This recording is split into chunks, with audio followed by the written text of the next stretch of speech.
1999 చివరిలో, అలాగే 2000 సంవత్సరం స్టార్టింగ్లో. అంటే ఇది 19వ దశకానికి చివరిలో, 20వ దశకానికి స్టార్టింగ్లో హైదరాబాద్కి మైక్రోసాఫ్ట్ వచ్చింది.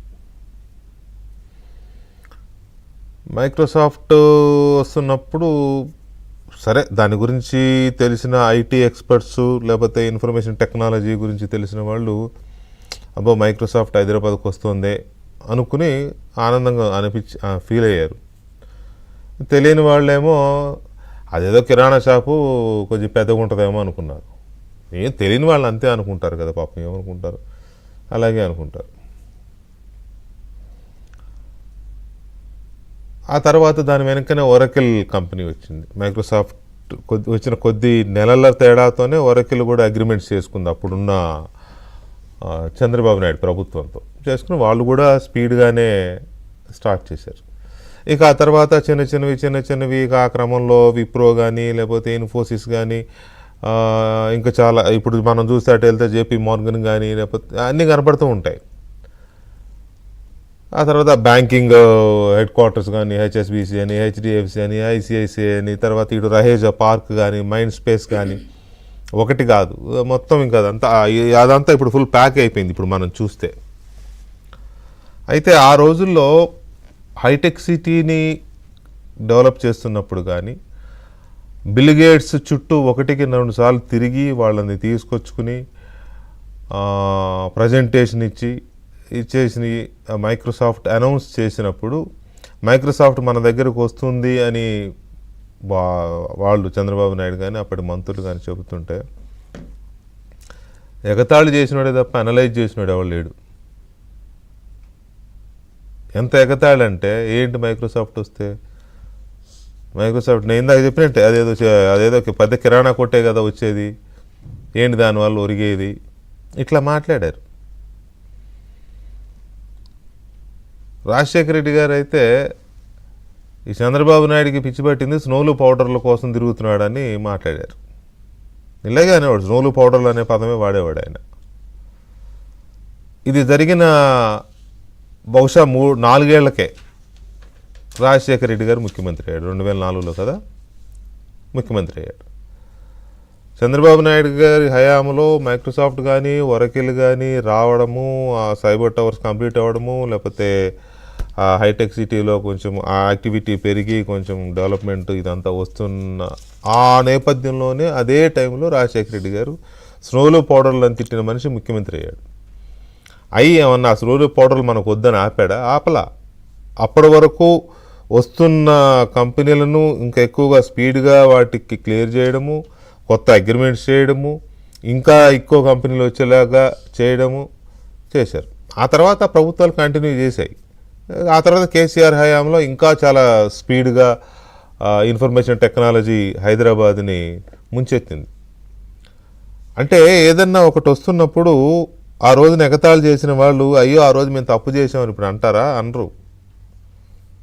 ఎందుకంటే ఆ రోజు రాజకీయ ప్రయోజనాల కోసం నోటికొచ్చిన చెత్త అంతా వాగారు.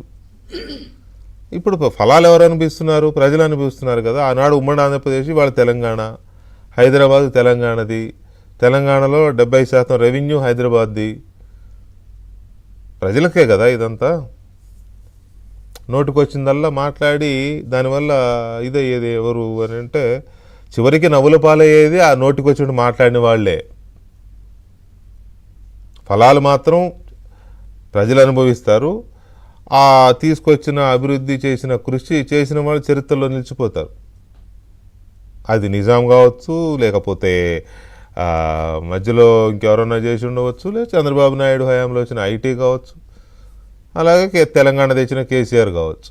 ఎవరి హిస్టరీ వాళ్ళకు ఉంటుంది, దాన్ని ఎవరు చెరపలేడు. ఏదో సినిమాలు అంటారు కదా, చింపేస్తే చిరిగిపోతుంది, కానీ చింపేస్తే చిరిగిపోయేది కాదు ఇది, అదే సినిమా డైలాగ్ అది. సో అట్లా అంటే ఇదంతా ఎందుకు చెప్పాల్సి వస్తుందంటే గూగుల్ అనేది ఒక ప్రతిష్టాత్మకమైన కంపెనీ. ఇప్పుడు ఈ ఫోన్ ఉంది, భారతదేశంలో 140 కోట్ల మంది జనాభా ఉంటే దాదాపు 200 కోట్ల ఫోన్లు ఉన్నాయి. ఫోన్ అంటే జనాభా కంటే ఫోన్లు ఎక్కువ ఉన్నాయి. ఎందుకంటే ఈ మధ్య మనకు 2 ఫోన్ల సోకు ఎక్కువైపోయిందిగా అందరికీ. వీటిల్లో 70% ఆండ్రాయిడ్ ఫోన్సే ఉంటాయి. అది శాంసంగ్ కావచ్చు, షామీ కావచ్చు, ఓప్పో, ఇంకా ఏ ఉన్నాయి కదా చైనా బ్రాండ్స్ చాలా ఉన్నాయి. ఆండ్రాయిడ్ ఫోన్స్ ఉన్నాయి. ఆండ్రాయిడ్ ఫోన్స్ అన్నిటికీ గూగుల్ కావాల్సిందే. Without Google Android phone can't run.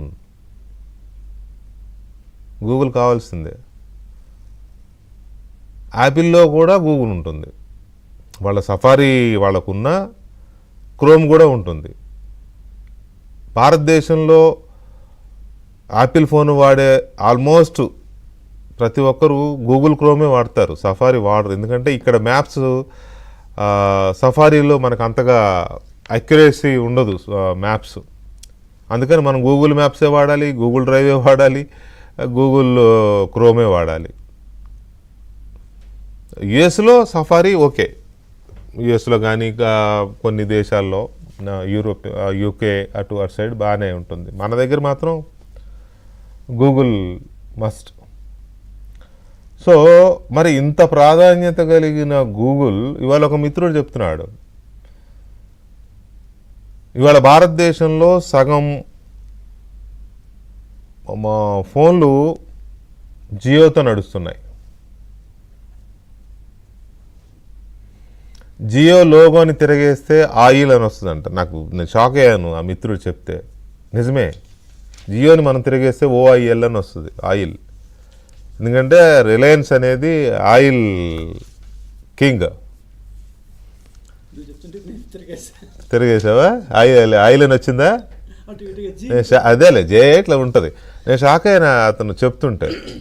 అలా ఆయిల్లో మునిగి తేలే అంబానీ జియో అని తీసుకొచ్చి మొత్తం భారతదేశాన్ని ఇవాళ జియో నెట్వర్క్తో, జియో ఫోన్లతో, జియో యాప్స్తో, చివరికి హాట్స్టార్ను కూడా కొనేసారు.